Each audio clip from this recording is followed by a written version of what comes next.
First, let's talk about the fact that we have our own police force. I'm curious if you knew about Levi Kletsky's murder. This is gonna hurt. It's time for the Suffering Podcast. That's crazy. Yo, you have no idea. And imagine trying to explain that to my Russian immigrant friends who, were dirt poor, and then they'd come over and there would be, on the Sabbath, 3-4 course meals, and they would see so much food. And because they weren't what he wanted, or they weren't exactly what he expected. And meanwhile, I was 10 times worse off than they were. They were so much better than me. I was already, I don't like to use the word rebel, but I was already becoming a free thinker. Rewind to at the age of 3. When I looked around, because it's a big thing in the religious communities, they go to the Catskills in New York, because in Brooklyn, you're not going to have a good summer. So they have all these bungalow colonies that they go. My dad would get a job as a rabbi at a bungalow colony, so we'd get a free bungalow. And I remember looking around, and all these girls were, had their beautiful ruffle socks. And I'm 3, and I also want the pretty ruffle socks because I'm a girly girl, like ultra femme. And till this day, I go and I buy ruffly socks with the bows and the lace and the pearls, and because it's kind of like I'm doing what I couldn't do then. Well, that's the Kellerman. So if anybody wants to get a picture of what that was like, so if anybody's seen Dirty Dancing, that's the Catskills Mountain, and that Kellerman place that they went to, they were Jewish retreats. That's what they were, and I know that very, very well. But it's funny because what I'm seeing here, and please tell me if I'm wrong. I'm opining. What I'm seeing here is this is such an illusion. It's such a frail illusion, because I've seen Hasidics who and everybody knows Hasidics because of the way they look. They get busted for drugs. They get busted. They have cell phones. They have all the stuff that they're not supposed to have. Prostitution. It's an illusion. It's a magic trick. It's look over here. Look at what we're doing. Meanwhile, down here they're doing this. And the one thing I know about illusions is once you break the illusion and you see how the trick is done, it doesn't. You could see that other illusion 50 times and it's not going to mean anything to you. So you're telling me at 3 years old, you started to break the illusion. The key component to any law enforcement officer being the best version of themselves is through education. Sherry Alsop is a leader in providing that education to police agencies, preparing them for the all too frequent dealings with sexual assault victims. You've seen Sherry on episode 169 of the Suffering Podcast. She survived incest and almost daily sexual assault, so she comes from a place of experience and true understanding. Sherry has the intelligence, commitment, and compassion to open the eyes of those on the front lines, while providing the tools to effectively deal with a difficult situation. Sherry's instruction comes from experience and multiple certifications. Training with Sherry will offer on-site training, customized schedules, specialized instruction tailored from a victim's perspective. You are going to hear Sherry's heart-wrenching but inspiring survivor story. Learn proprietary trauma-informed training techniques, uncovered victim-centered interview methods while earning continuing education credits according to your state guidelines. To be the best, you must learn from the best. Let Sherry also guide you through the delicate cases of sexual assault from a victim's point of view.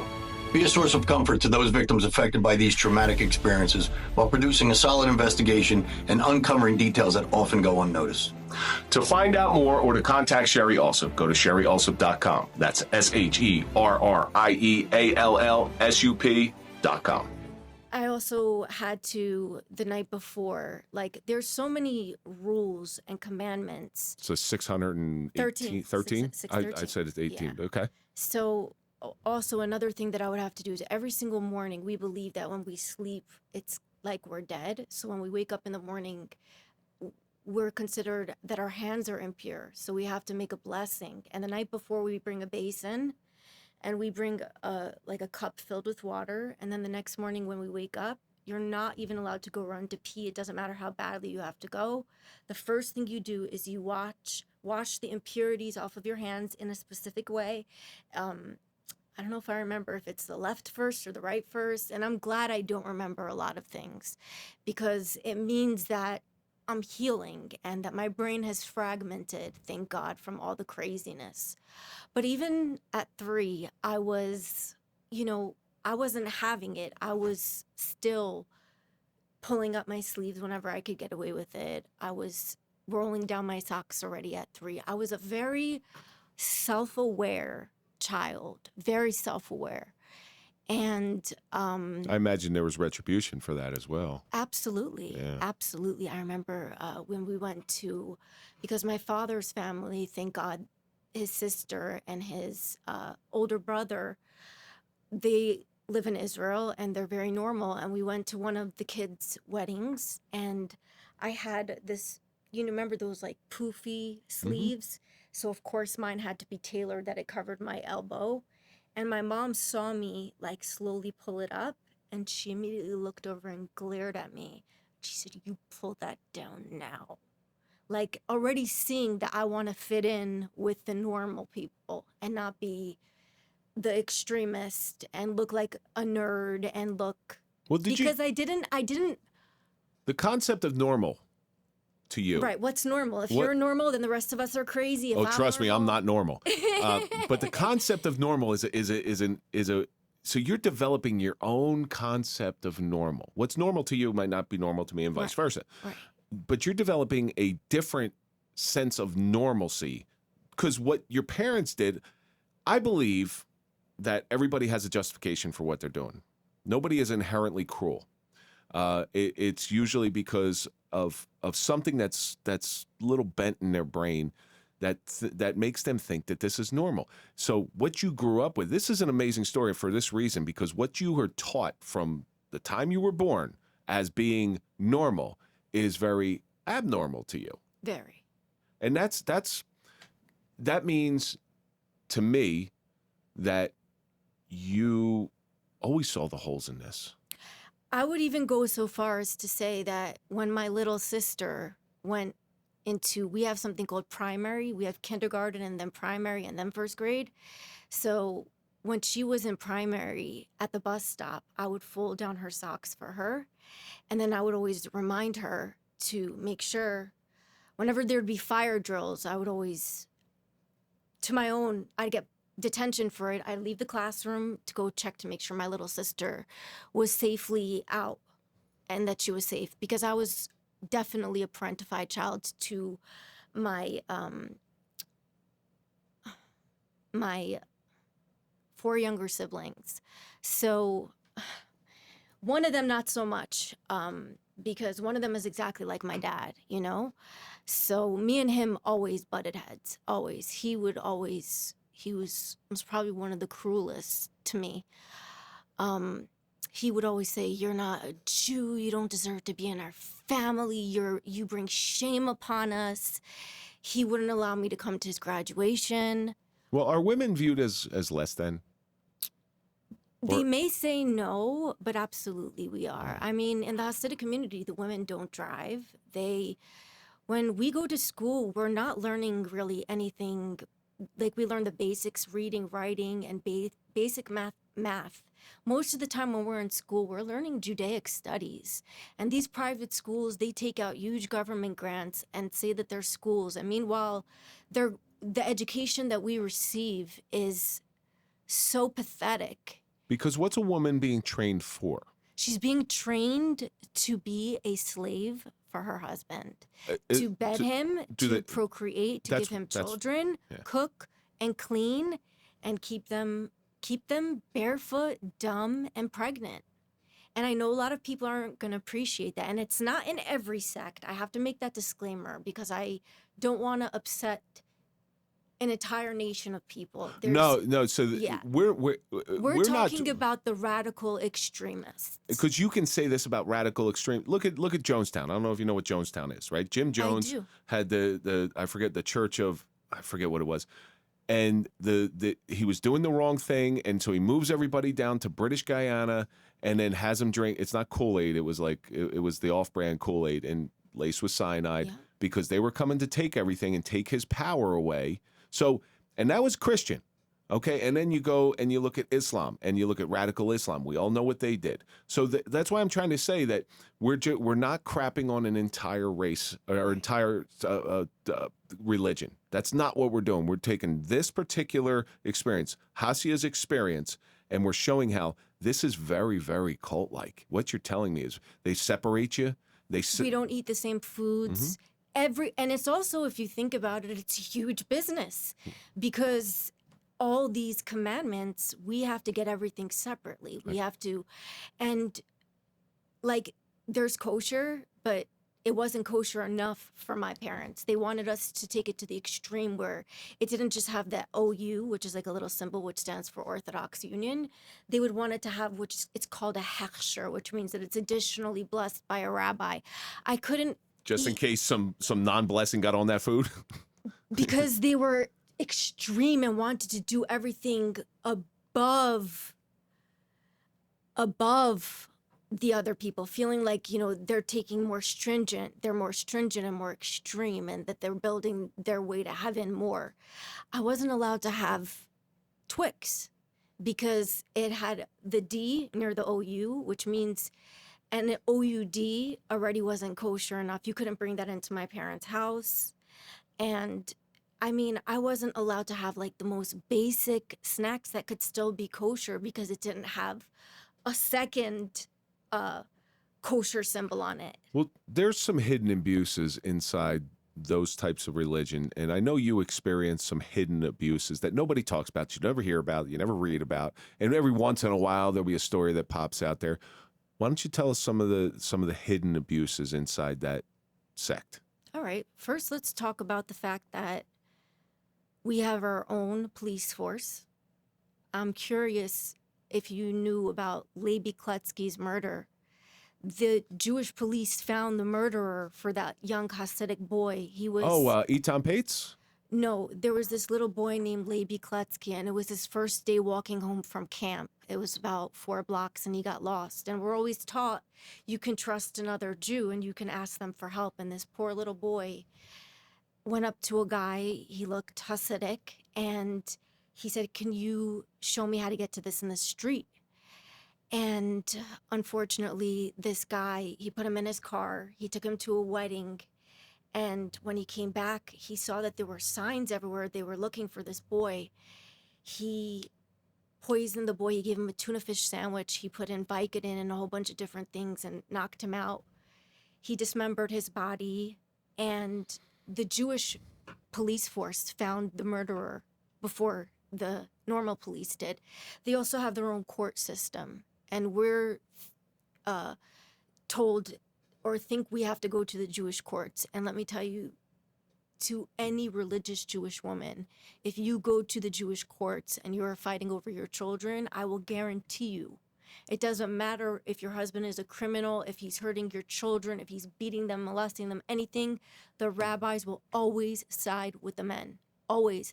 I have never spoken to somebody who went to the Jewish courts as a female where they're on their knees begging and crying.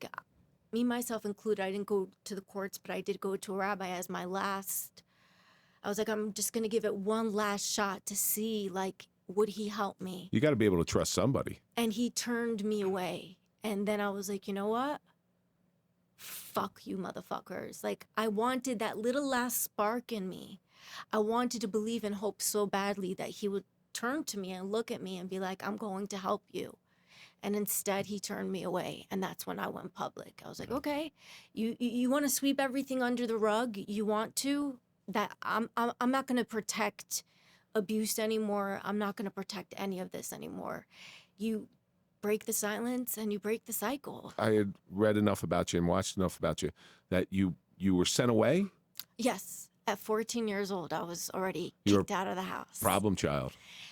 Well, there was just no place for me to go. My parents were not going to send me to public school. And, you know, we always heard, like, in public school, and even my friends that went to public school, you would hear these horror stories that do not go on And in my time in the private schools, it wouldn't fly because it's a sin to do those things. And, we'd be pumped with fear, like, oh, they do drugs in public school. The kids are having sex at 12. And there's all sorts of horrible things going Which on in public school. Part of that is true, but that's a different story. Part of that is true. In my religious school, that was not happening. Nobody at 12 was doing that. But what happened was, because of my father's lineage, everything is about lineage. Actually, it's my mother's lineage.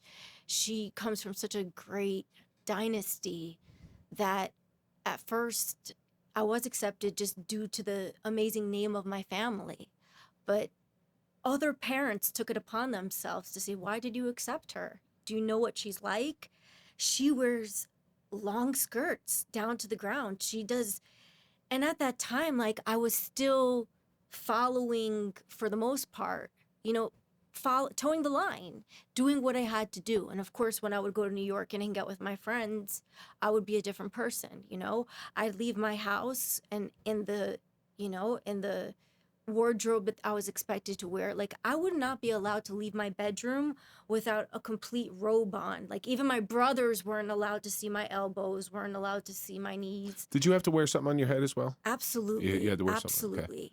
But I never minded that because I always loved hair extensions. I always loved the beauty industry. So that part I liked a lot. Yeah. I loved to change up my look. One day be platinum blonde, one day be, redhead, one day be black hair, one day.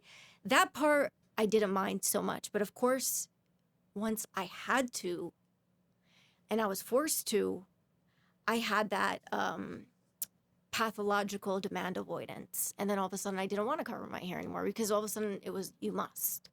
And a Jewish widow, Jewish divorcee, and a Jewish married woman, all three have to cover their hair to show their status, that they're not a virgin.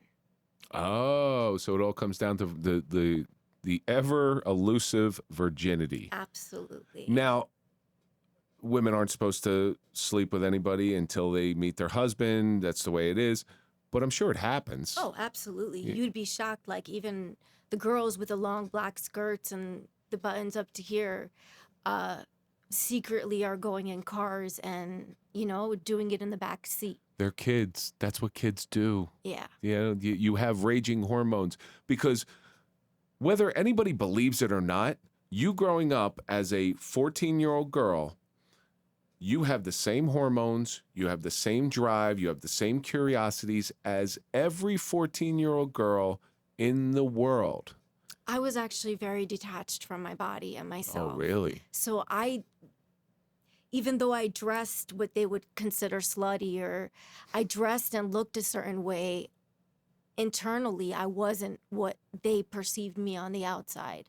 And that has to do with childhood trauma and continuous trauma and Well, you get beaten in down my enough. life. You get beaten down enough. You just, like your father. Your father was told he was the king and believed it, and you're told you're not. And eventually you get told something enough, Dude, if I said what when my mother called me instead of yes, I could get beat for that. Till this day, when my daughter calls me, I say yes immediately because it's a sign of respect. You're automatically saying yes. You're not saying what. I was called the laziest white man alive. That's what I was called as a child. And I believed it. I believed I was lazy. And I've grown most of my adult life being the absolute opposite of lazy. And if anybody knows me, they know how hard I work on many different things in my life. So it's funny, but I still have that in the back of my head. And I'm sure you still have it in the back of your head as well, where maybe I am that person. But yeah, you internalize it when they say over and over and over again, you're this, you're this, you're this. Eventually, you do start to believe it. It's true. As you move on and you're exhibiting all this behavior, you get sent away at 14. Did you eventually come back? No. You never went back home? Oh, not right away. I mean, I didn't even want to go back home. Like, when the big holidays would come up and everybody would go back, I wanted to stay. Where were you? I was in Memphis. I went to a boarding school in Memphis. And the South, oh boy, was that a culture shock. But that's why, I love Future and I love I'm so influenced by that kind of music from the South because, we were getting crunk and we were, it was Oh, you were dabbling. for the first time where,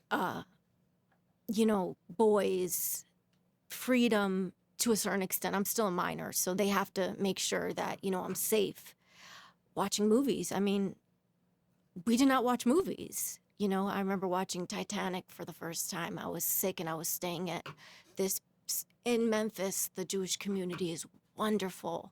They're very welcoming.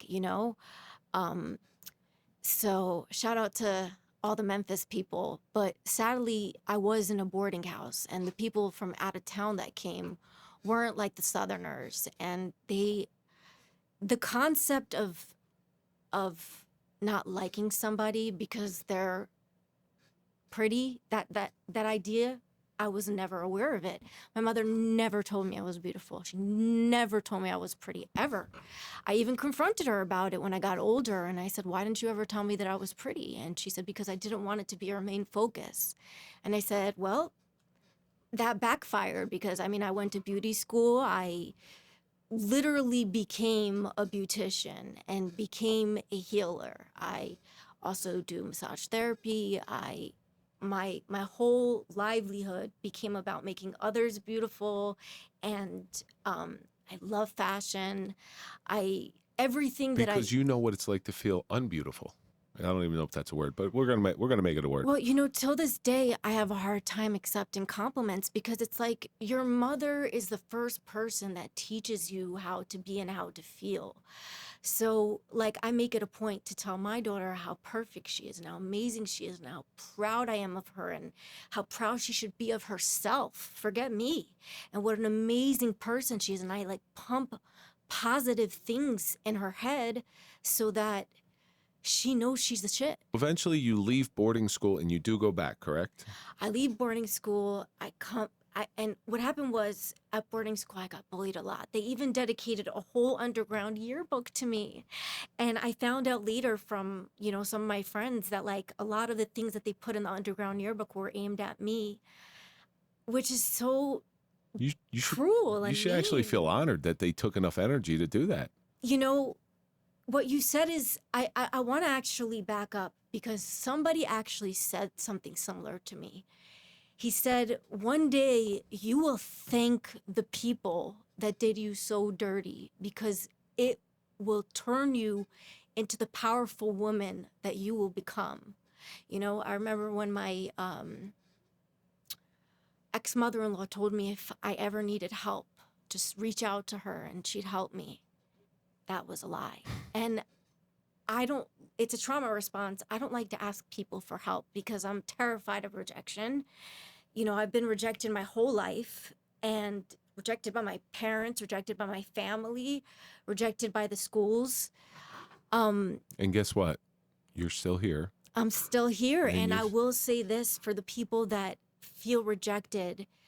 The best thing a therapist told me was about the mean comments is they haven't walked in your shoes. Chasya, you honor the inner child. You honor your inner child. They don't know anything about what you've been through. Because, when I was seeing like the most disgusting comments, like people were saying like, oh, she's wearing a sweater or, why is she dressed like that? No one realized I was wearing my daughter's sweater. We were talking about that. I don't think the cameras were on yet. Your soft white underbelly interview, I was telling you, that's how I met Clark. I met him by reading the comments, and not all the comments are positive because there's just people who like to get under your skin. But the funny thing is do you understand that the people who give negative comments are more engaged in your story than the people who give the positive comments? So negative comments by default are good, especially when you're trying to get your message out, because those people they're the ones that are actually listening they're hanging on every word. They're looking for something to pull out so they can fire something off. Oh, yes. But they're the good ones. It's the Howard Stern maxim. So Howard Stern, when Howard Stern was Howard Stern, he said the statistic was the average Howard Stern person who likes Howard Stern listens for an hour a day. The average person that hates Howard Stern listens for 3. So think about that. So all those negative comments that came to you in that underground yearbook, You occupied so much space in their mind, I lived rent-free in their heads. and now you should feel very proud. You're like, you know And what? I did that. let me just say that those girls all tried to come back around when I had my glow up. And